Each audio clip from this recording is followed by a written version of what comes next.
To do what we do best on Sundays and snark. Well, I love Vermont, but it's the season of the snark, and Noah Kahn felt appropriate this morning as it is pouring. That's why I'm in the dark. Anyway, here's a gem. Citronella was too busy today, so Petronella Wyatt wrote this column for the Telegraph. Now we're going to talk about the article, but we're also going to talk about who Petronella Wyatt is and why this article now. The headline, and the Petronella voice is a little hard. It's different than Camilla Tominey. Camilla Tominey is, yes, well, it's quite alarming. But Petronella Wyatt is a little more marbles and 3 gin martinis in. The Sussexes were not divorced. Their marriage is their power. I'll keep working on it.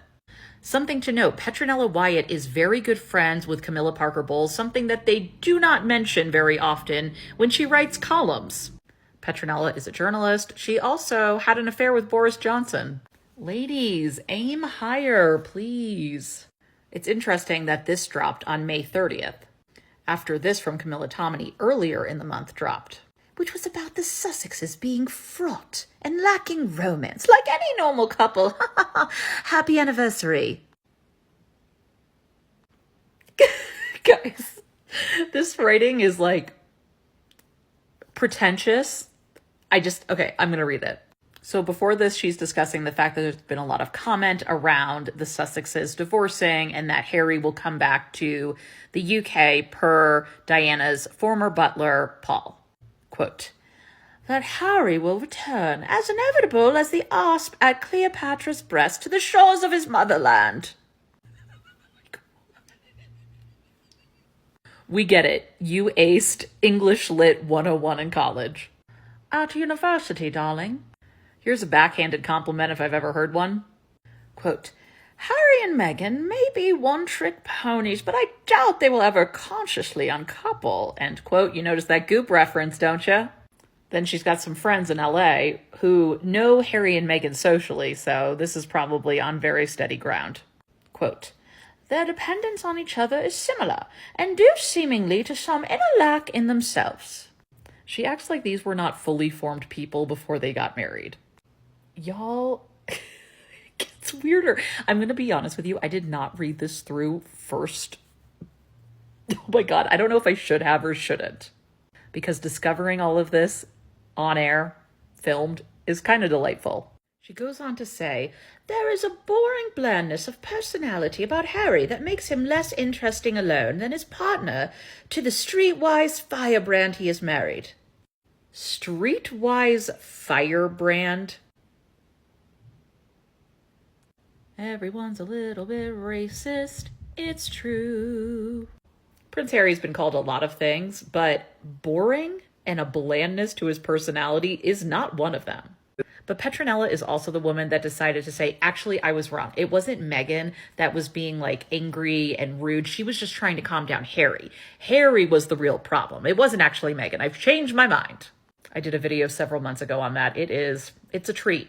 Then she decides to use a Fred Astaire and Ginger Rogers quote. He gives her class and she gives him sex appeal. She didn't have class before this because I'm gonna argue that she did. I will slightly agree on this point though. With Meghan in the picture, revamping his wardrobe, she has definitely added more sex appeal. But also, marriage and fatherhood just looks good on some people, okay? This part. What forces combined to produce them in the first place? And how have they managed to hold out so long against the blasts of disheartening misunderstanding and misrepresentation?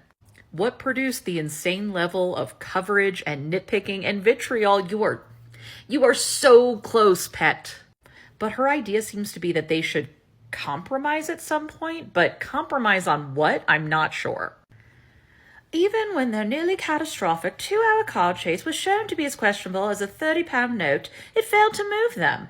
They still plod along in cheerless and laborious way they first marked out for themselves and are as undaunted by legal rulings as they are by abuse.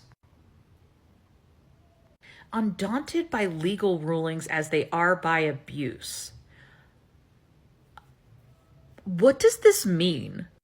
Also, none of that about the car chase is true. But what were they supposed to be moved on? Starting to think this commentary makes no sense.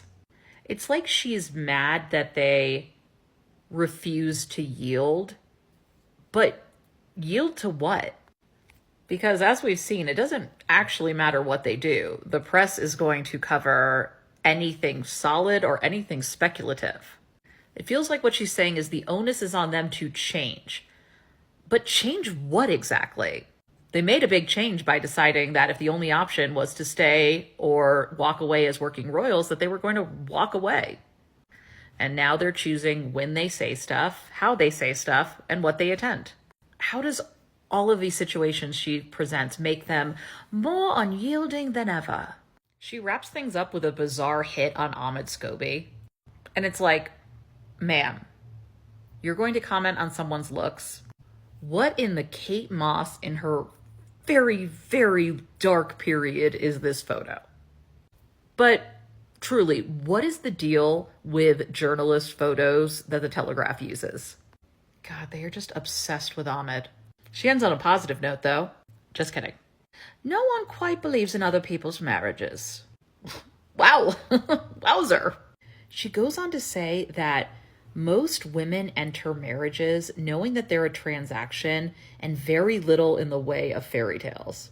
I'm going to need to ruminate on that one, because we've been sold a certain fantasy about royal marriages, that they are fairy tales. Huh. The Sussex's marriage is expedient, and expedience has held more relationships together than the crazy thing called love. Never say that Petronella Wyatt is not a romantic. So this is kind of a change in the narrative that's been pushed over the last couple of weeks, but also not. It's saying that they'll never get divorced, that is not true. But it's also saying that their marriage is one of convenience and love has nothing to do with it. So in some ways, it kind of reinforces what Camilla Tominey was saying, while also saying their marriage is not on the rocks. It's a different way to approach the same topic. But I also think it gives cover for when they don't divorce. They can be like, well, we knew that was a possibility because they're just in marriage for business or whatever. But Petronella Wyatt, friend of Camilla, wrote this. And that I find interesting, because Queen Camilla could not have been happy about what was written about her in Spare. But also, what is Petronella Wyatt saying about other marriages, about William and Kate, about Charles and Camilla? Why this? Why now? Why from Petronella Wyatt?